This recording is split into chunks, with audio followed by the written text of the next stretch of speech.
What's up, Dragon Brood?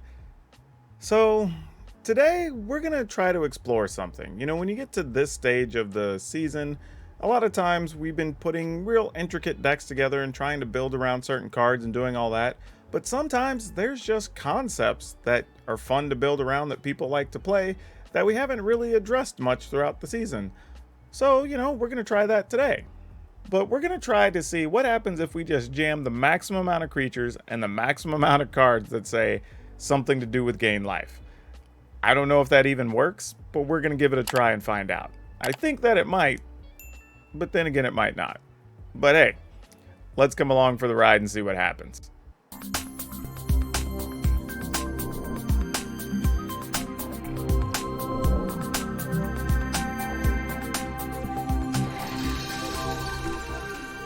All right, quick order of business before we get into the rest of the video. I want to give a shout out to Ultra Pro. They are a supporter of my channel and the content of a lot of good Magic content creators. And just give them a look. We're all starting, I say all, at least here in the US, we're all starting to kind of get back into going to our local game stores, going to Friday Night Magic. And man, you might want to outfit yourself with some new cool things. And actually, if in case you didn't know, they actually even have some playmats and stuff based around the new cards. So many cool things that you may not have seen yet that are over at shop.ultrapro.com. Give them a look. There's some really sweet stuff over there that some people may not know about. Matter of fact, they even have some stuff that include the new secret layer. So give that a look. And another cool thing is that if you find something like over at shop.ultrapro.com, you can actually just get the name and the number of the item, call your local store, and just have them order it for you.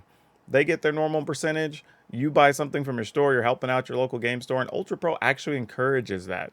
So one more reason to be big fans and supporters of Ultra Pro products. But anyway, let's get into the rest of the video. Now, I do want to say, for the first couple of games, you're going to see a deck that's slightly different, and mostly because I was trying a bunch of stuff out just to see if it would work. And the more I came to it, like, the biggest problem was we just didn't have really quality things at the 2-mana slot, and we needed just a slightly better late game. And then, fortunately, that did bring us back to Clerics to some point. But I decided to stay as close to the original vision as we could and just jam a bunch of creatures, not even necessarily the best creatures, but the ones that actually, again, focused on life gain and just see what we could do. So we are going with Affliate of Life's Bounty because the card's just good and it protects some things.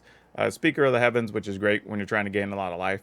Then we're playing Griffin Area. This is kind of a forgotten card, but actually does some really neat things with the rest of the deck. Being able to produce griffins and just give you more creatures. But it's actually, in a weird way, this does function a little bit as a late game card, because if your board gets swept and you have a griffin area or two out, you can rebuild very quickly. Now, these next two cards are cards that are arena only, and they only work in best of one. So if you're going to play this deck, or try to in best of three, you're not going to be able to play these two cards. But Hallowed Priest, really perfect for this deck because literally everything is gaining life. So, why not, right? It's going to just get bigger constantly. And then we're playing 3 Impassioned Order. I'm using an M21, but this also is an arena-only card. So I don't know why they've done it, but they've done it. So we have access to this as well. And honestly, I'd even say it's possible that we could play a 4th one of these and one less of something else potentially and try to take advantage of the Orator. We're playing 4 Clerics of Lifespawn because, as it turns out, we ended up with a bunch of creatures that were Clerics. So we're going to be able to grow this pretty regularly. And we're going to be getting life off of it, which is very important. We are playing Crab Session, which is amusing because it's 4 life. And we have a learn board. Now, well, we can talk about this at the end of the games, what cards we might change. But Crab Session might be one of them. But this is actually pretty cool because it can get you up to 27 life really quickly, which is important for a couple of cards in the deck. And learning gives you an option to just get another card that you might need for a key situation. Then we have 3 Heliod because, again, we're gaining life. Heliod's going to trigger a bajillion times in this deck. And then we actually have 4 Righteous Valkyrie, because just like we're saying, to get to 27, it can help your Valkyrie, but also help your Speaker of the Heavens. So getting that out is going to help us close the game very quickly. And then Veto just as another win condition of sorts, because, well, if everything's gaining life, it's basically everything says drain your opponent for X, right? So we're going to do that. And then Aura, Skyclave, Hierophant, because, well, it's also a Cleric. But more importantly than that, because everything becomes a Cleric, this is a chance to get Valkyries back into play, get back a Veto, get back a Hallowed Priest, get back a Speaker of the Heavens, right? Like, you can just keep the train going forever, which is really good. Lands, we're not doing anything special. 9 plains, 5 swamps, 4 pathways, 4 sign shadow snarls. Yes, and some people are going to say, why aren't we playing the life gain lands? One, because they come into play tapped, and that's blah. Or they don't produce a color, and that's not good either. Because we have a lot of cases where we are going to need colored mana, whether that's to activate Veto, to activate Heliod, just casting 2 or 3 things on a turn. Like, we want access to all that colored mana, so we don't want to do too much to disrupt that. But as always, we're going to play the games, and like I said, at the end of the games, we'll talk about updates and cards we want to change, and we'll have a card spotlight for you to just give you a little bit of education on a card in Magic. And it feels like with Ugin, there's nothing happening. It's just a card, you know.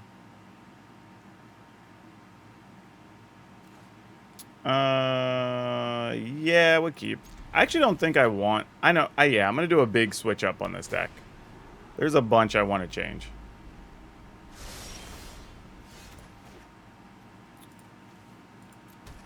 And we just play that, I suppose.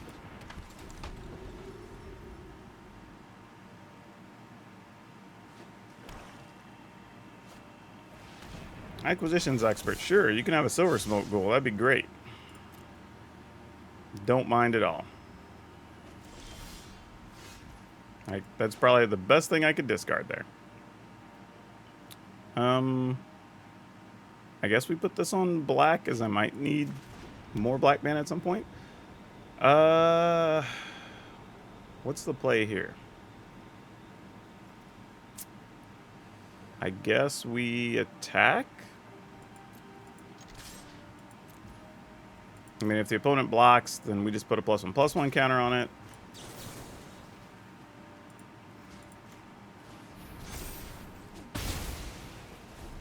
And then now it's also protected from Heartless Act, which is nice. They'll probably kill it with something else, but hey, we have protection from Heartless Act. So that's a thing. You can have that.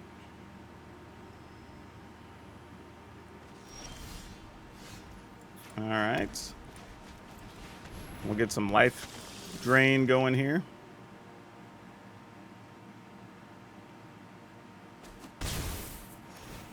Uh-oh, the opponent didn't even want to block with their Acquisition Expert? Maybe they need to sacrifice it for something this turn.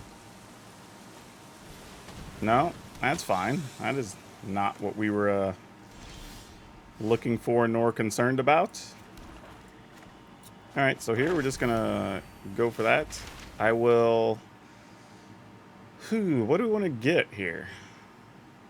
I mean, do we want to get something to sacrifice and kill? Yeah, because we're going to get a silver smoke ghoul back this turn. That's pretty sweet. Let's go ahead and make an angel. No attacks. No need.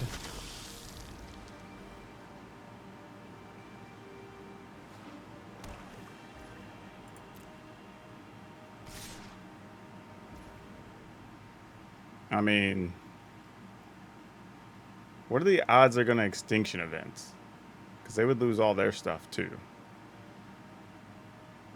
Because, like, if they do the reason I don't necessarily want to block is if they do Extinction Event, then... actually, you know what? I think I am. I think I am going to block. Because even if they do, we'll draw a card from the Silver Smoke Ghoul, whatever. Like, it's fine. Force them to have something here. Okay, they did. And that's what I said. That's why I was debating it. It felt a little bit fishy, but this feels fine for the most part. Probably the best play they could make, truthfully.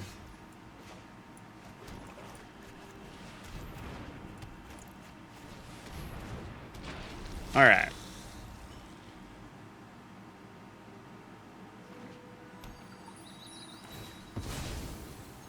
I mean, it would have been savage to no block and just keep the 4/4, but, like, I wasn't quite... like, I believed it, but I couldn't sell myself on it.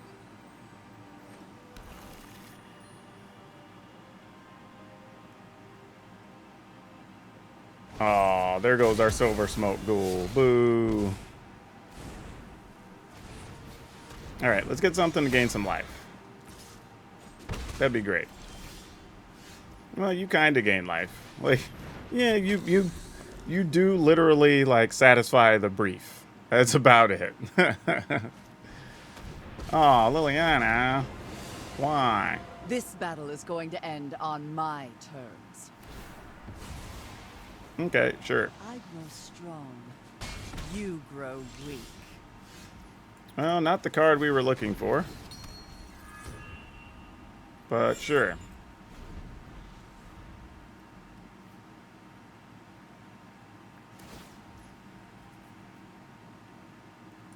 Man, this is wild. I think if I'd have believed in myself and kept that 4/4, we'd have been all right.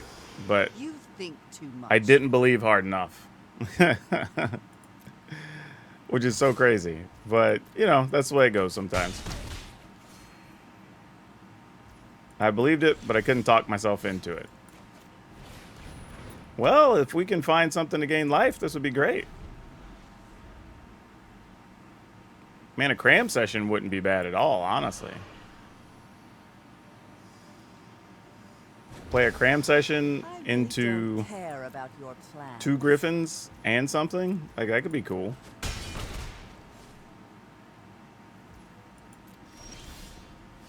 Silver Smoke Ghoul, you are not our favorite thing right now. But, you know, could do a lot worse. It's only at the end of our turn. Beginning of your end step. Okay.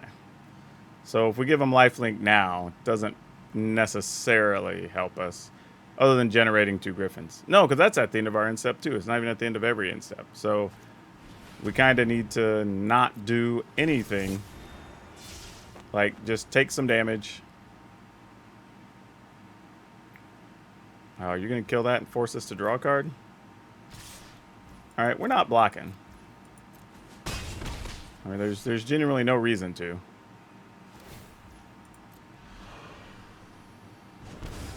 Alright, that's good news. They didn't have a way to kill our Silver Smoke Ghoul, so fantastic. Alright, so we're going to send this into Liliana, because they're going to block it anyway.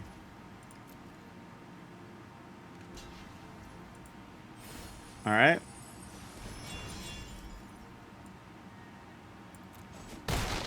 I probably should have played this first, because I could have put a +1/+1 counter on it. Target an enchantment or creature or enchantment you control.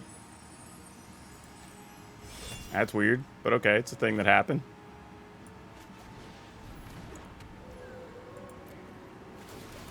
Alright, here come a bunch of triggers. We're getting things back here.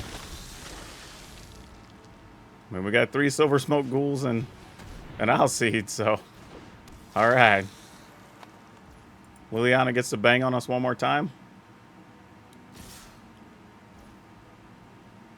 That's a little bit of a weird attack, but sure. Actually, if we're going to do that, let's just double block a Murderous Rider, right? Still just... I mean, we lose 1 creature, but whatever.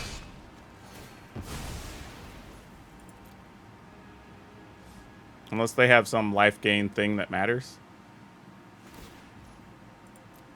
Yeah, that's not going to get you there, opponent. I promise you that much. So let's attack...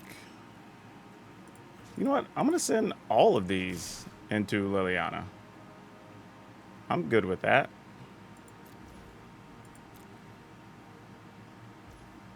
Alright, so they're just going to let it die. Let's go ahead and give one of these lifelink. Let's give another one lifelink.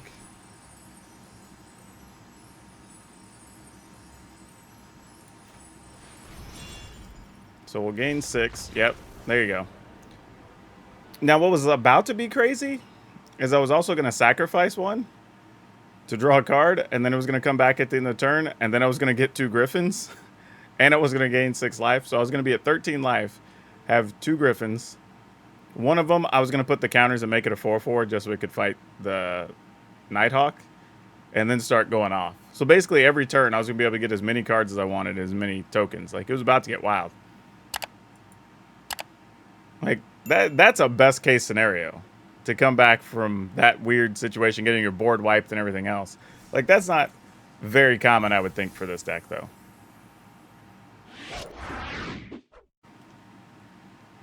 We will keep this. But yeah, soon I'm actually going to be registering a post office box. And the goal is going to be to have a post office box available so I can pay y'all, or reimburse you at least, to buy gummy candies from around different places, and I will buy them from you, and it'd be awesome to try those on stream and such. I think that would be awesome. So we'll see. We'll see. It's something that's on my mind to try. I've been wanting to do that for a little while, so I'm kind of excited about it. All right, Griffinary.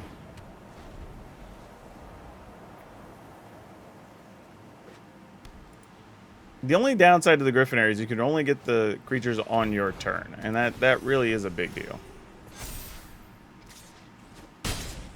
All right.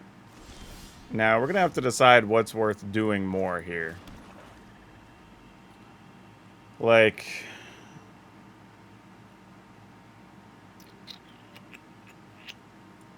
Alright, we'll just pass. Because I have to see, like, do we want to kill a Cleric at life spawn, or do we want to kill the Righteous Valkyrie more?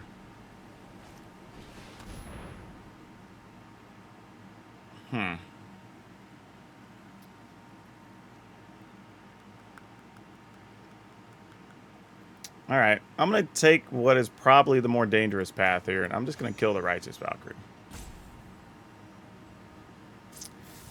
My logic here is that I can at least block the others. That's a 3/2 creature. So even if we get the Griffins, they're less likely to attack with it. I mean, we only have 2 turns, and we also have to hope they don't have a kill card. So there's a lot of things kind of hanging in the balance here, really. We do get to gain 4. Get back. I think we just play Pest Summoning. I don't love it, but if we don't get anything else, I mean, I'd rather have access to more blockers for a couple of turns if we don't draw any more mana.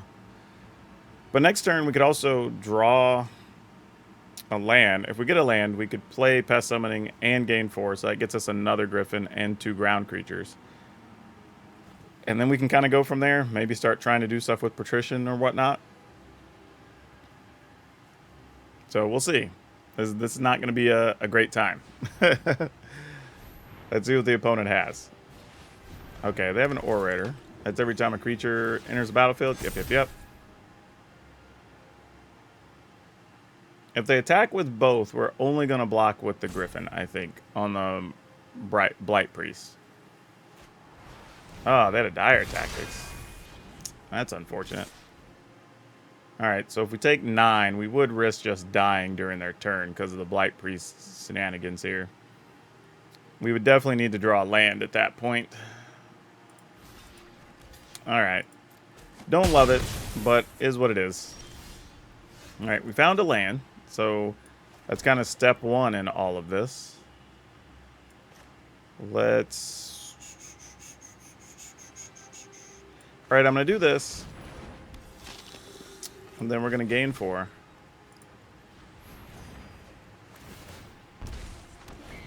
So it drains the opponent a little bit.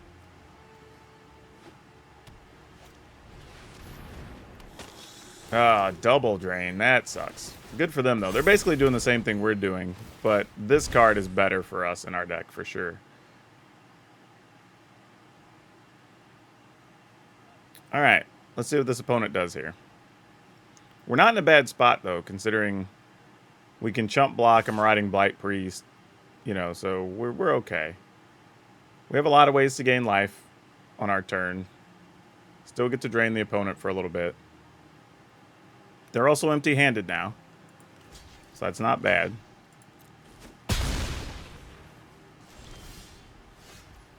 Okay, so now it's just, do we want Pest, or do we want to cast Cram Session? Actually, we can Cram Session then Pest. So yeah, that's fine. No, we can't, because we'd have to search for the land. So I could Cram Session, go get a land, play Speaker. That is a thing we could do.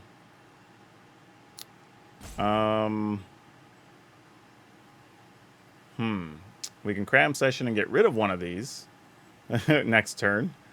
That's an option. I think we Cram Session anyway, though. I don't love it, but I feel like this is where we are. So let's Go ahead and search. Just to open up options for next turn. Go get a plains. Play it. Play this. This puts us at a lot of life. We get to drain the opponent. We could attack, gain one more, but no attacks. I think by doing this, it keeps the opponent's creatures at home. And we are definitely not in the beatdown position here. Alright. That's mildly annoying, but I think we can keep the opponent's total down enough that it's not a huge concern.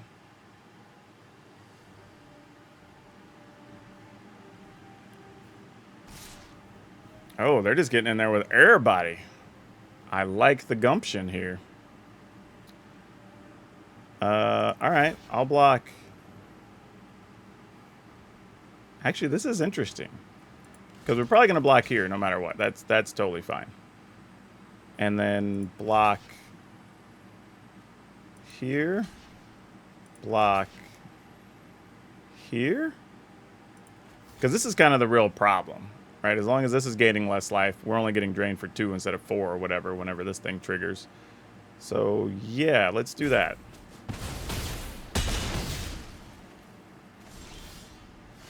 Oh, that's not bad either. Okay. That's a thing. We can... I can do either of these together. So let's do this. Man, you know what? I'm gonna Murderous Rider, I think. In this.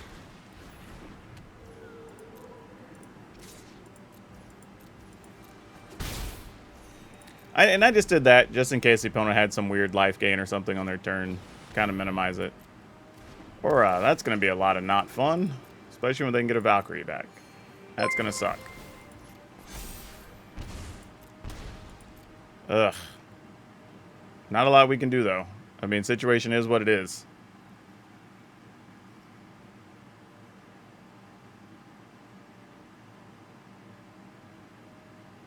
I mean, you give us 2 life either way.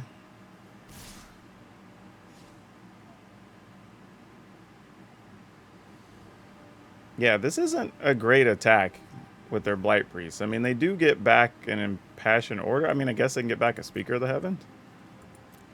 But, like, we'll block here. We'll block here. Then we'll sack this. Give this protection from black.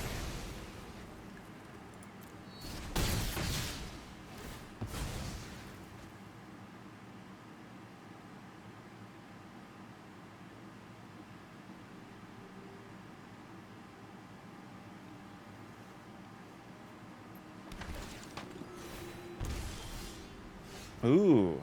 Man, that is so close to being a good card here. It's not quite, but damn close. What do we do here? I guess we do this.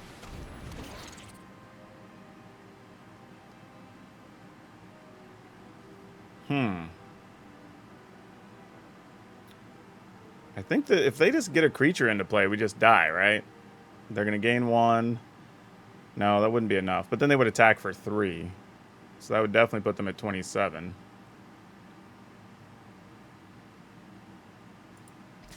Alright. Don't think there's much we can do. I mean, I kind of had to attack them just in case. Oh, there's a veto. Gosh. Alright, now we're dead. GG's.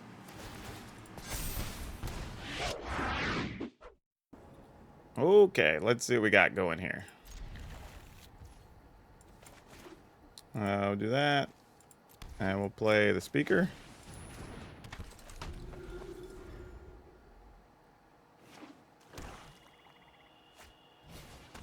Oh. Okay, well, we're going to be doing this then.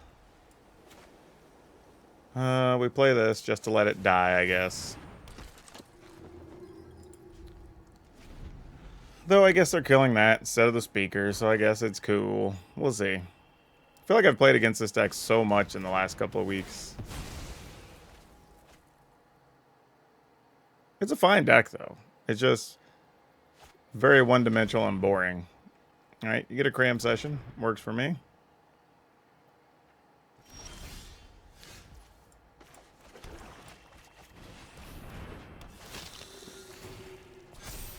We'll attack.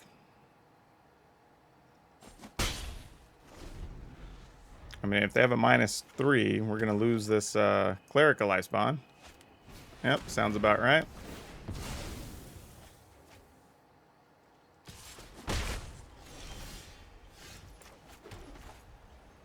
All right.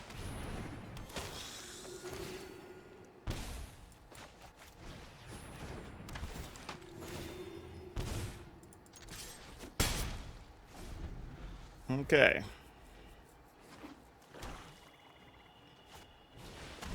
Elspeth's Nightmare. Boo, there goes Veto. No blocks. Come on. Oh, no, not that. I was just thinking, like, can we maybe get a Heliod or something? That would have been cool. Yeah, now I think we're dead.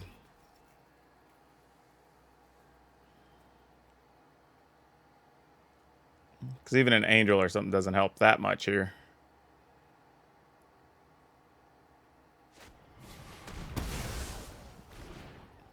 Alright, murdering our big dude. Oh, I guess I should have just played the land. No idea why they're playing Elderfane Disciple, but hey, it's the right card here.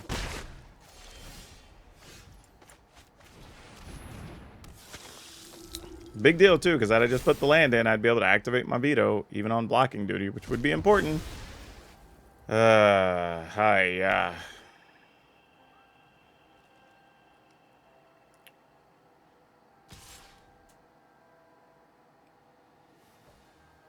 Yeah, no blocks. Alright, Griffinary.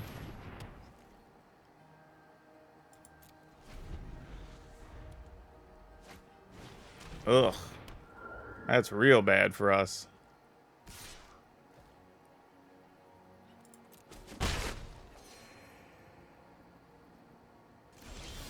Okay, there's something at least. No attacks.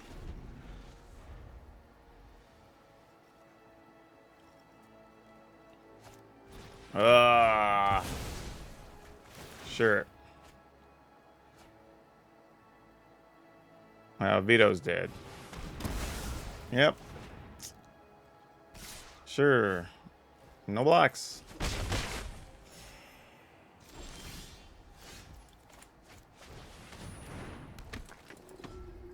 Alright. Let's see what's up. Come on.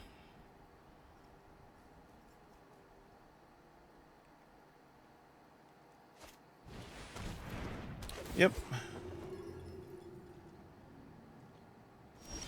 Alright, so they finally quit attacking. That's good news. Come on. Don't have a removal card from my aura. Just one time. One time. Like, that's all I'm asking.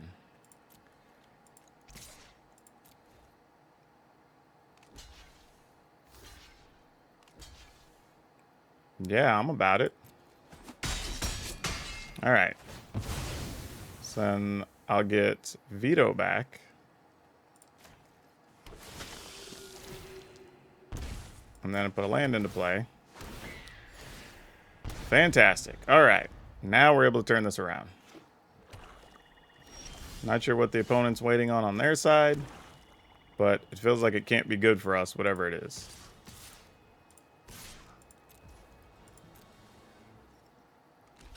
Alright. We'll activate Veto.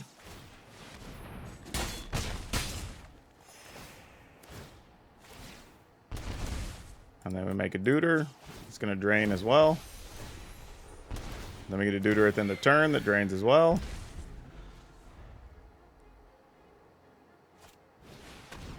Rankle? We don't care. We'll just block a Rankle. Alright. Well, that's going to be game, right? So, attack, attack, attack. Probably not Veto. Actually, we just have to attack with those. That's 8 anyway.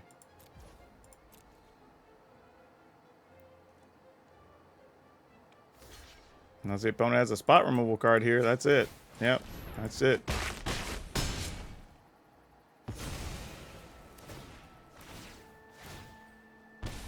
Woo! Oh! Wow.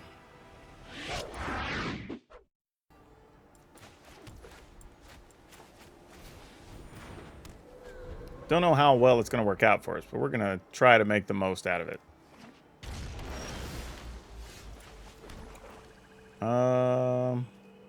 They're doing that. They were going to wait on the Griffin area, and we're just going to do this. And if that Orator gets stomped, so be it. There was a chance we could play the area and just let the Alseid get stomped, and that probably would have been correct, but okay, they only had expressive iteration here anyway. I'm not a big fan of playing that on 2 a lot of the times. I know a lot of people enjoy it, but I feel like you really only get 1 card, so you're digging 3 cards deep for a card, which in and of itself isn't terrible, but it feels like you're not getting the most out of the card, right? You're spending 2 mana to look at your top 3 and get 1. Whereas if you wait the next turn, you can at least usually get to play a land off of it, and that's pretty big. All right, question is, can we... Oh, we can just cram session and pump our team here. That's pretty big.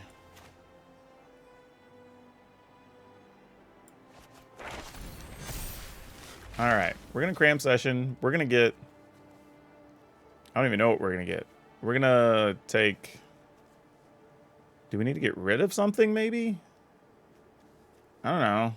That's a weird choice. Reduce to memory? Yeah, because we don't have double black, so we may have to just do this. Yeah. And we attack. My opponent's at 5.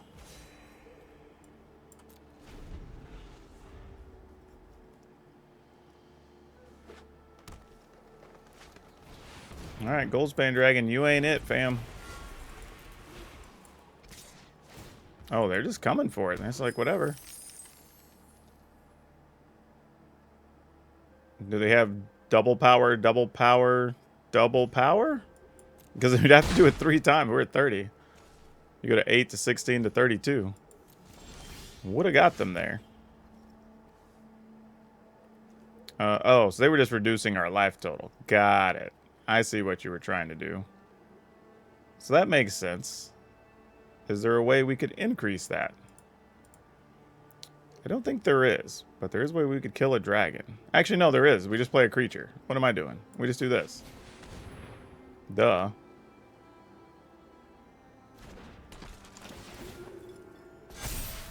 Yep. And then we have Alseid, so... I mean, that would still be 8.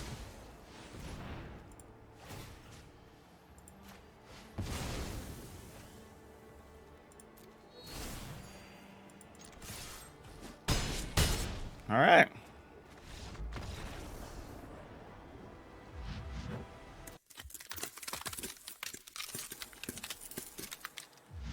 All right, so as you can see watching the video, those last 3 games were definitely much more powerful than the first few games we played. And it makes a lot of sense, right? It's just more streamlined, the individual cards are better. Like, sometimes it just goes to show that, like, you can try to get away from a concept, but, like, truthfully, sometimes if the cards are just better, they're better. And it's not even like we added all that many rares or anything else to it. We just made the deck cleaner and more focused at doing what it's trying to do.